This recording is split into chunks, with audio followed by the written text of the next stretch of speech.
So we now know that if the function is continuous, to get the limit as x approaches a value, all you have to do is get the function value at that point, meaning just substitute in the value. But what if the function isn't continuous? What if we have a hole? So, for instance here, what if I ask for the limit as x approaches -4 of x squared plus 6x plus 8 over x plus 4? Let's put in -4. We've got -4 squared plus 6 times -4 plus 8 over -4 plus 4. So in the numerator, we've got 16 minus 24 plus 8 over -4 plus 4, and what we get is 0 over 0. Now 0 over 0 is what we call an indeterminate form, because we don't actually know what that value is. It could be a number, it could be 0, or it could be infinity. Graphically, this graph appears to be a straight line, but you'll notice a little bit of a yellow line here in the back. Now, in the particular software that we use, that signifies a discontinuity.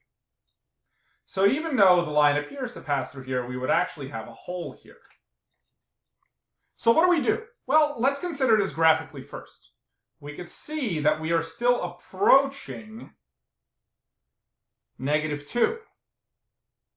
Great. How would I prove this without graphing it? Well, we could take the numerator of this function and we could factor it. Using the sum product method, find two numbers that add to 6 and multiply to 8, and we've got x plus 4, x plus 2 over x plus 4. And then we could actually just divide out the x plus 4's, and we'll be left with x plus 2. Now, given that all I've done is remove the discontinuity because x plus 4 over x plus 4 is just 1, these two are the same function. So now I can just take the limit of this, and when I fill in the number -4, I am going to get -2, as we expected. Now, if we look at the graph, this makes perfect logical sense, because this function is just x plus 2. The y-intercept is 2, and our slope is 1. We're going up 1 over 1. The only difference between this function and this function is the hole here. The limit allows us to find where that hole would be if it had been filled or removed. Let's take a look at another case where we have an asymptote, which is not a removable discontinuity. So this function now is x squared plus 6x plus 8 over x minus 2, and we're going to take the limit as x approaches 2 of x squared plus 6x plus 8 over x minus 2. Now what we're going to do here is fill in our 2. We're going to get 2 squared plus 6 times 2 plus 8. So the same standard procedure we always follow to find the limit as x approaches a value.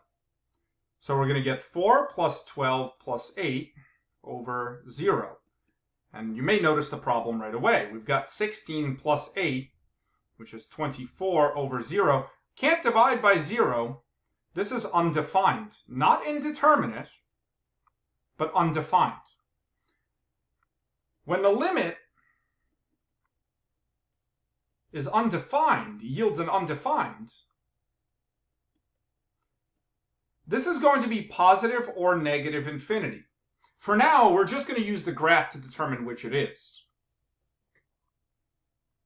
Notice that the left-hand side is going toward negative infinity as we approach 2, and the right-hand side is going to positive infinity. That means that our answer depends on the direction from which we approach it, and we're going to deal with left-hand and right-hand limits shortly. But in the interim, we can conclude that this limit does not exist. And we just say DNE for that.